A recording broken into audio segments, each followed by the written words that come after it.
Tonight is what happens when you tell a bunch of writers the only restriction for a reading is including a holiday. That is the magic of the creative mind.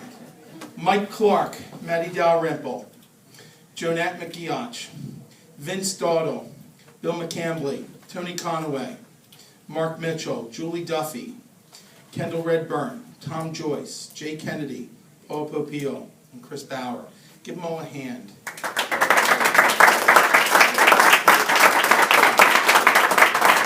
I have one final story for you, and I'll wear the hat.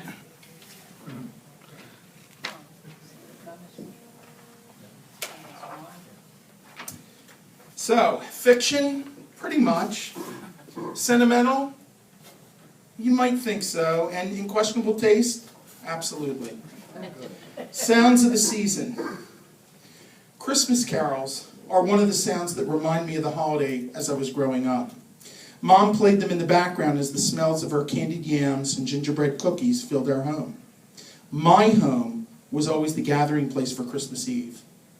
On Christmas morning, Mom, Dad, my brothers and I would make the 2-hour trek to Maryland and Aunt Dee's, followed by the half-hour drive to Uncle Joe's, and then the return home late that night. The back of the car would be filled with bags of gifts for us, replacing those we had taken for the others. But it was our house that everyone chose for Christmas Eve.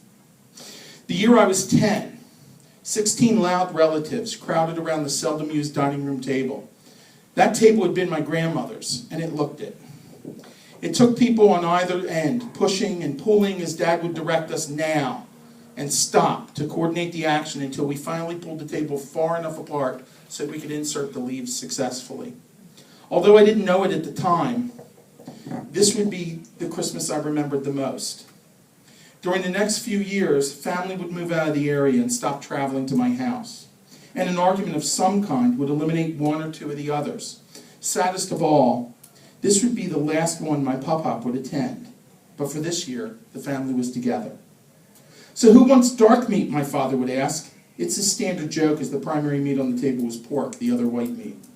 "I'll have some," my cousin Raylene spoke up while reaching for the potato dish. As she reached, her sleeve didn't, and exposed an elaborate tattoo with skulls, stitches, and flames. "A tattoo? I thought I forbid you from getting a tattoo," Uncle Jake exploded. "Tattoos are for tramps." "You can't tell me what to do with my body, and I'm not the tramp of the family," Raylene yelled back. She didn't name anyone specifically, but stared at cousin Jolene, who might have stood to object were it not for the fact that her pregnant belly made fast movements impossible. Her dad, my Uncle Ted, shot up as he slammed his open palms against the table. "At least my boy isn't celebrating the holiday upstate."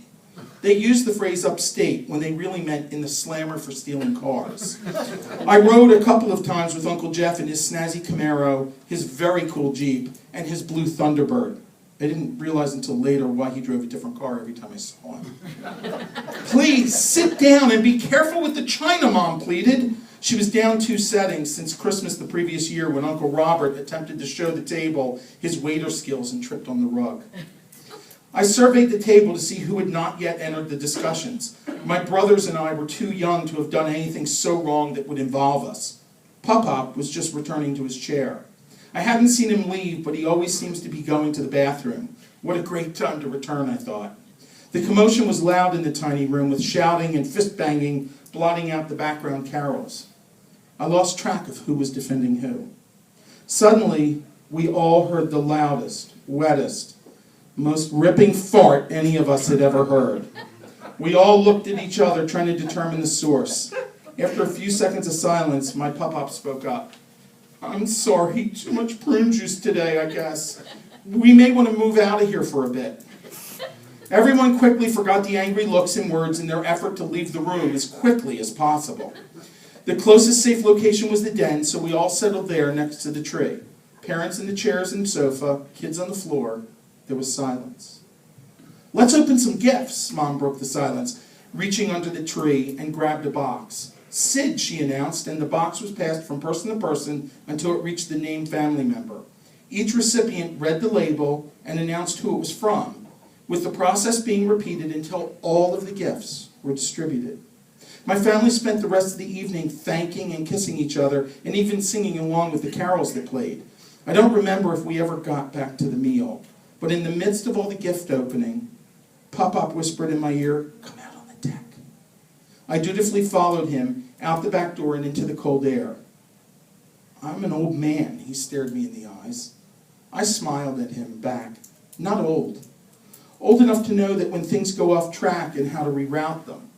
I must have had a puzzled look on my face because he added, "One day, that will make more sense to you." Then he handed me an already opened package. "This is a gift for you, but given the commotion, I needed to borrow it." He patted me on the head.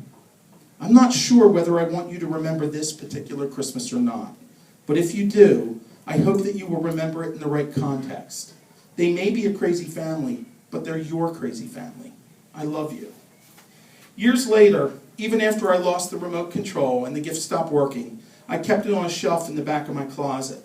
When I moved out of my parents' home, it made its permanent home in my memory box. That battery-operated fart machine was a huge step up from the whoopee cushions I had previously owned. And for a 10-year-old, the best gift a kid could get, especially because it restored a part of the magic Christmas. Thank you all for coming and supporting all the writers. We'll have some announcements about next year's Noir at the Bar and probably some special announcements about it. Thank you very, very much for supporting each other. Thank you.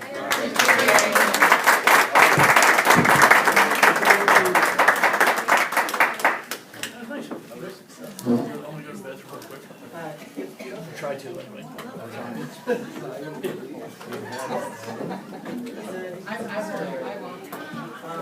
Yeah.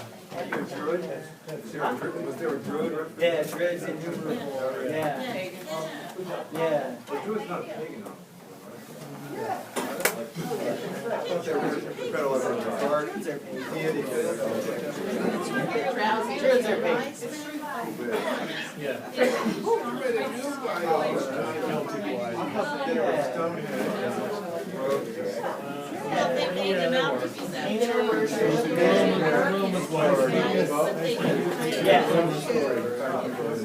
They try. So enjoy your holiday, enjoy Thanksgiving.